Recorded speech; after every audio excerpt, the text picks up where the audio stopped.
Terima kasih sudah klik video ini. Pastikan sahabat sudah subscribe agar mendapatkan notifikasi video terbaru dari Dr. Yan Daily.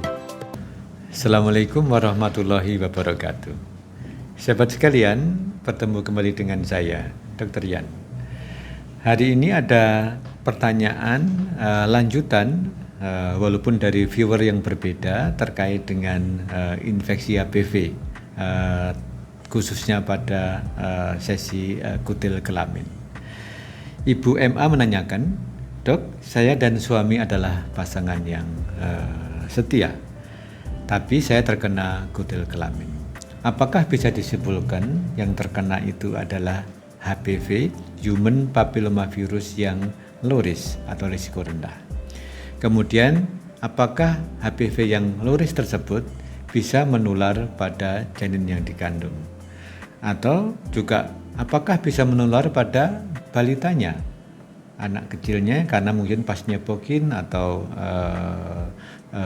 habis cepok kemudian merawat balitanya tersebut?" Mari kita bahas satu persatu. Pada sesi selanjutnya, pada sesi sebelumnya sudah kita sampaikan bahwa pada HPV yang low risk memang bisa menular tanpa hubungan seksual.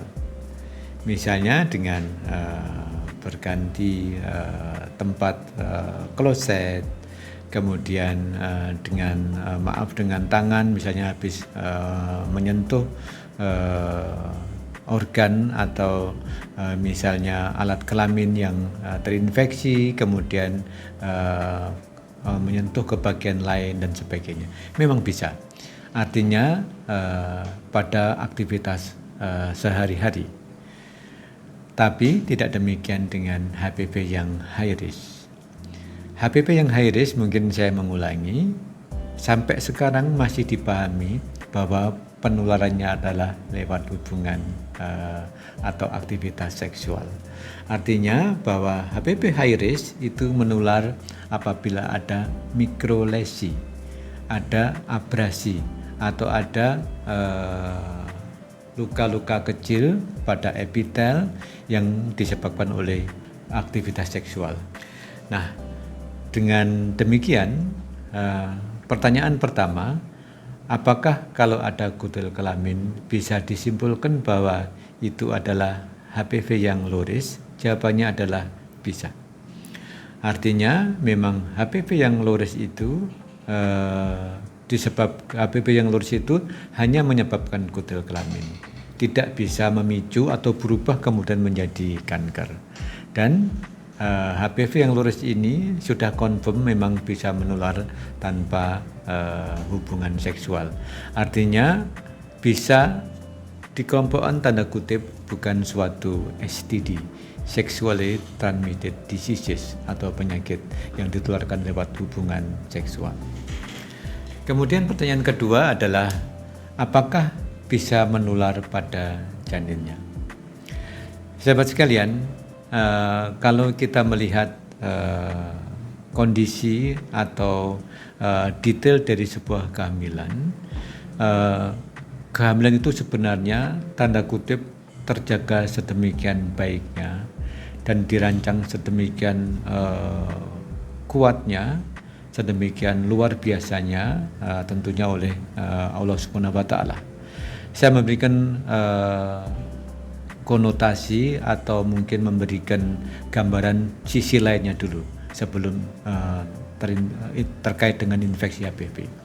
Misalnya bahwa kehamilan itu pada perkembangan janinnya diikuti dengan perkembangan dari air ketubannya. Ternyata salah satu fungsi air ketuban selain untuk metabolisme tubuh pertumbuhan janin adalah sebagai tameng. Tameng apa? Sebagai peredam atau shock breaker dari benturan, dari jejas dari luar kehamilan. Ini salah satu bentuknya bagaimana kehamilan itu dipertahankan dengan baik. Demikian juga terhadap infeksi. Infeksi pada seorang wanita tidak gampang masuk ke dalam buah kehamilannya. Kalau misalnya di otak itu ada sawar otak, jadi blood-brain barrier, demikian juga pada plasenta. Jadi hanya virus-virus tertentu, hanya patogen tertentu yang begitu kecil dan mempunyai karakter khusus yang bisa menembus sawar plasenta dan masuk ke dalam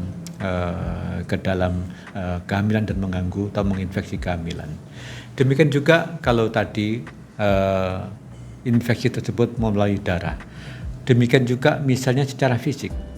Apakah bisa dari vagina masuk ke mulut rahim, kemudian masuk ke selaput ketuban dan menginfeksi ke janinnya? Jawabannya sulit. Kenapa? Karena memang sudah dirancang lagi demikian baiknya bahwa pada kehamilan lendir di mulut rahim itu menjadi kental. Kenapa? Karena tingginya kadar progesteron.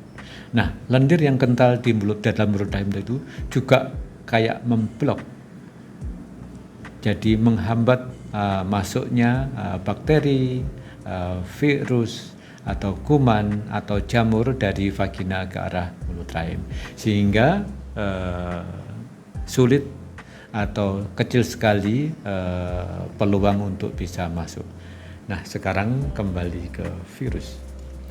Virus HPV memang sebagian virus itu memang dalam hal besarnya materialnya memang kecil.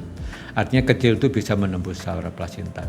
Tapi ternyata virus HPV sejauh ini dipahami dia tidak viremia. Artinya tidak masuk ke aliran darah. Dengan demikian apa? Maka tidak ada peluang virus ini menginfeksi janin melalui aliran darah, menembus sawar plasenta, sehingga jalur ini pasti tidak bisa menginfeksi. Yang kedua, virus HPV yang low risk itu letaknya di permukaan dari alat kelamin wanita. Misalnya di vulva atau bibir kemaluan, atau mungkin hanya di vagina. Jarang atau saya pribadi tidak membaca laporannya menginfeksi dari mulut rahim. Sehingga kalau memang kutil kelamin yang kita simpulkan sebagai low risk, sebagai virus risiko rendah, maka kecil atau tidak ada peluangnya bisa menginfeksi buah kehamilan. Nah, yang terakhir adalah apakah bisa menginfeksi balita. Nah, ini dia. Yang ini memang bisa. Jadi harus hati-hati. Di sisi lain memang tidak ada jalur atau sulit untuk menginfeksi buah kehamilan. Tapi kalau misalnya, seorang wanita dia tadi disebutkan melakukan atau mencepoki putrinya, tapi sementara itu juga habis menyentuh alat kelaminnya sendiri karena mungkin habis mandi dan sebagainya, maka itu bisa menjadi suatu jalur penularan.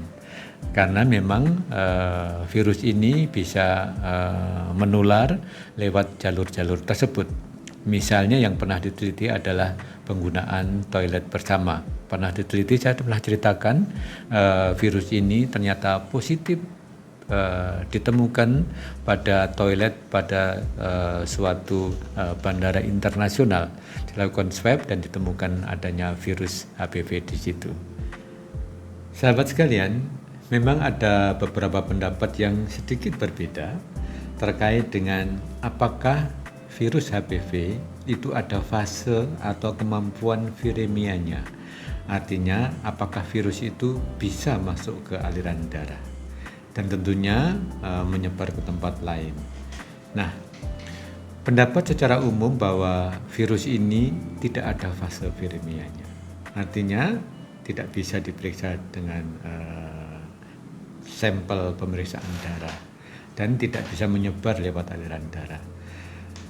Bisanya menyebar misalnya adalah perkontinuitatum atau merembet atau ascending istilah kita yang tadi sudah saya jelaskan. Artinya dari infeksi misalnya di vagina ke serviks, kemudian kalau pada kehamilan kemudian terjadi radang dari selaput ketuban atau chorioamnionitis. Tapi ada pendapat yang misalnya ini bisa loh menyebar ke janin karena lewat pembuluh darah kemudian masuk lewat jalur plasenta. Nanti apabila ada informasi terbaru terkait ini akan kami share kemudian. Tapi yang pasti bahwa yang bisa menular dari seorang ibu yang hamil kepada janinnya adalah apabila terjadi proses persalinan normal, persalinan pervaginam. Itu memang ada risiko kalau misalnya ada HPV di mulut rahim atau ada HPV di vagina dan persalinan itu normal, memang bisa tertular janinnya. Tapi kalau masih di dalam kandungan, dalam proses kehamilan, itu memang masih debatable. Sehingga kesimpulannya pendengar sekalian adalah memang apabila didapatkan kutil kelamin bisa terjadi infeksinya tanpa melalui aktivitas seksual. Dan juga bisa disimpulkan bahwa kemungkinan besar adalah atau bisa disimpulkan adalah tipe kelompok yang HPV yang low risk. Dan sulit sekali untuk menginfeksi buah kehamilan, tapi ada peluang tertular pada misalnya balita yang dirawat oleh seorang ibu yang menderita penyakit tersebut. Jadi demikian sahabat sekalian, mungkin saya tambahkan sedikit, sekarang ini pemerintah sedang mengerjakan atau melakukan proyek. Artinya beberapa dilakukan pilot project atau pionir di kota tertentu untuk memberikan vaksinasi pada usia teenagers, pada usia 10 tahun. Pada wanita, misalnya usia 10 tahun itu sekitar kelas 4, 5, 6 SD, dilakukan suntikan HPV untuk program eradikasi atau harapan bisa menghilangkan kanker serviks ini, salah satunya dengan melakukan vaksinasi. Demikian, semoga deskripsi ini memberikan pemahaman yang lebih baik dan tentunya bisa sebagai paham pengetahuan untuk menjaga diri kita biar tanda kutip dalam hal ini tidak terinfeksi HPV. Jadi demikian, semoga bermanfaat. Let's keep alive. We stand by you. See you tomorrow. Mari dukung channel ini dengan memberikan like, share, comment, and subscribe.